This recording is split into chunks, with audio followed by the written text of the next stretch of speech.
relationship between CJ and Bobby Slowik, how much of that pairing helped put you guys into the position where you're one game away from making the playoffs? Yeah, offense has done a really nice job all throughout the year. Starting with Bobby, just as he's led the offense, right, through many different guys being in. I think it starts there, just being able to manage, all right, the roster and being able to work with whoever is available, right, and still finding a way to get it done. Right? It's not always the way you would like to have it, but he's found a way, right, to put our playmakers in position to make plays. And CJ, right, what Bobby has done, and the offensive staff, Gerard, Coach Laser, all the guys just working well together, and that's what we're about, just being collaborative in everything we do, and that's paid off for us. How much do you feel like your team has grown since that first meeting with the Colts? Yeah, we're a completely different team now from our first meeting. You put the tape on, and it's like, wow, I'm encouraged by how much better we've gotten. You kind of know like who we are now. I think early in the year, every team in the league. You're trying to figure out who you are, figure out your identity, right? How are you going to play? So I think now, we know who we are. We know our brand of football, how we have to play, how we have to win games. And, that you figure that out throughout the year. You figure it out through a lot of growing pains, a lot of tough moments. But you figure it out, and we're in a good spot now. What's your approach with the messaging going into a game like this? Do you say it's business as usual, same old game, or is it like, hey, we know what's on the line, and you show them and tell them what is on the line? Yeah, at the end of the day with this game, we have to execute.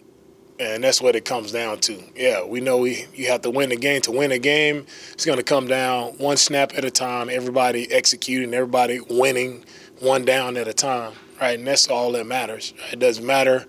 You can get caught up in the hype of how big it is. And, yeah, everyone understands that, but what does it matter when the ball is snapped? It doesn't. It matters about you executing, being where you're supposed to be, and winning that snap. DeMeco, what did you see from Jalen Patriot last week? Just bouncing back from the Cleveland game, and what you saw from him against Tennessee? Yeah, Jalen's done a good job for us. All throughout the year, Jalen's done a good job.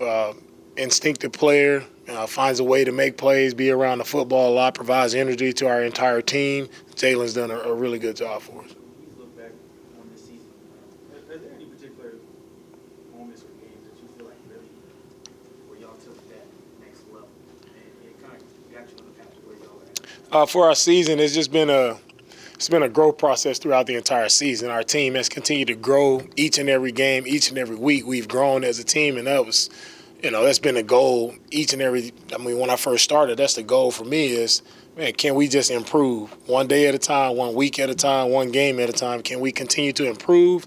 And if we continue to improve, we'll be in a good spot. And that's where we are now. Our team has improved, and they've earned the right to be in this position. What about the Colts first matchup that stands out to you?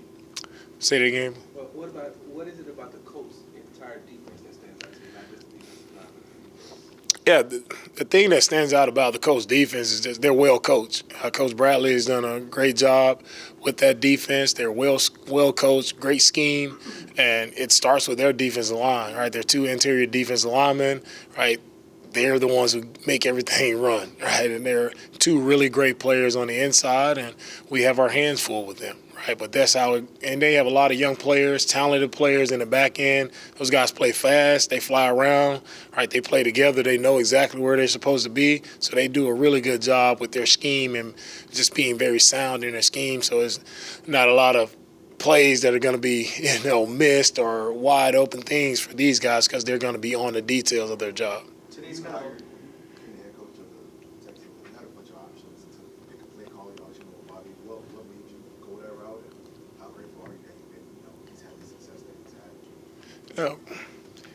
With me, selecting Bobby as offensive coordinator, Bobby is a guy I've known since I've been in coaching. I've known him. I've worked with him for 6 years. We've worked together. We're both QCs together, so we both were ground level guys, just grinding.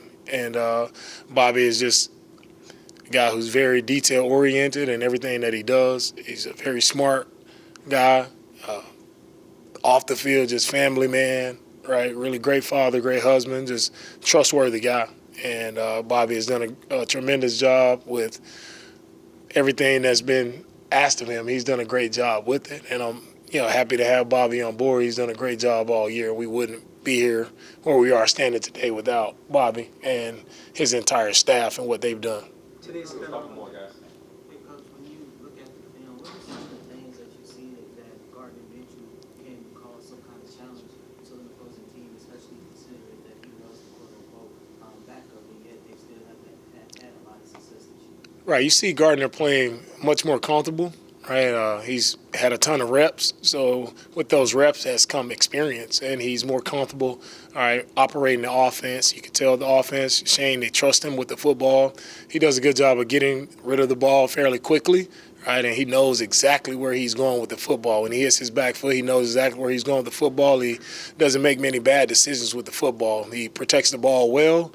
So it's going to be a challenge. You have to be disciplined. For us defensively, right, you have to be disciplined. We have to tackle well in space because the ball is out so quick. Guys have to swarm. We have to tackle well in space because of all of the quick passing game. Jonathan Taylor didn't play the first time you guys squared off against them. What have you seen from him in the games that he has been able to play in the past couple of weeks when he's been able to put together? Jonathan, a really dynamic player. And you talk about a guy who, the way he runs the ball, he just continues to stay after it. You can't think that one guy is going to get him down, right? He's going to continue to move forward, continue to run his feet. He's a very tough runner, physical runner, also has the speed, just dynamic player in all phases. In the passing game, when they're getting the ball out to him on checkdowns, he's able to turn those checkdowns into explosive pass plays for them. And so when it comes to that, like as a defense, guys have to be in position. You have to be ready to tackle him because he is a physical player, and it's knowing it's not going to take just one guy to get Jonathan down because he's such a strong runner. Right, it's going to take everybody. Today's kind of a light workout, but when you look at, was it encouraging just to even have Jonathan be able to watch practice Jonathan Bernard? Say that again. They sort of look like sort of a light workout, but was it encouraging just that Jonathan was even able to be out there and watch you guys? Yeah, we'll see how Jonathan goes throughout the week. Yeah. DeMeco was like Cashman mentioned the defense and getting him back and how you see him kind of progress throughout the season. Yeah, Blake has done a great job with all the things we've asked him to do. He's done a good job of communicating, done a good job of being able to play multiple spots, right?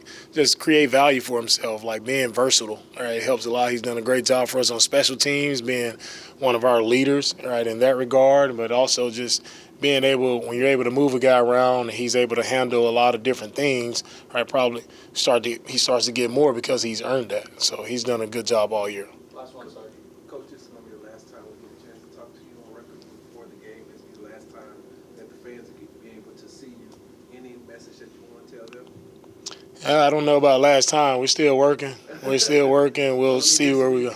Oh, this week? Yeah.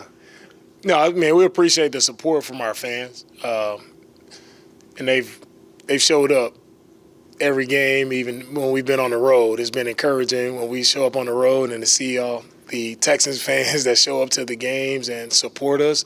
All right, that's what you want from our fans. For us, we want to go out and play great football, play a style and a brand of football that our fans will be proud of. And I think we've shown them that this year. They've shown up. They've supported us. They've been loud for us here in our home stadium, right? They've created an advantage for us here in our home stadium. So we're very thankful, appreciative for our fans because we know we wanted to provide our fans with some bragging rights. As Texans fans, it's been a long time coming, so we're happy to provide that for them. We're happy to see the energy, see the excitement from our fans because as a team, we feed off of the energy from our fans, and we felt that the entire year from training camp all the way through our season, and we're looking forward to continue to see that support, for us as they show up on the road again.